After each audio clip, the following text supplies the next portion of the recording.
Hey, welcome to Cook for Health. Today we are making this colorful summer salad.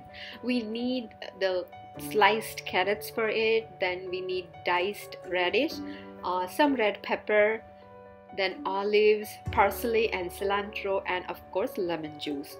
Now we are going to make sure that we are cooking the carrots because your body can easily absorb the carotenoids in the carrots if you eat them cooked rather than raw. So I'm just boiling the carrots in this water for a couple of minutes. Now after that we are transferring to the salad bowl. Then here goes the red peppers.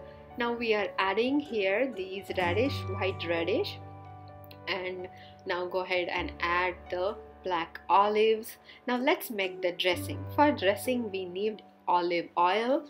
Then we are going to add cayenne pepper and paprika. Yes, we are going to add both because one has very rich flavor and other has the color. So here goes the cinnamon powder, and then we are going to add salt. Then there goes the garlic powder, lemon juice, and then whisk it together. So our dressing is ready. Now pour it over the salad, then mix it properly and enjoy. See you in the next video. Thank you.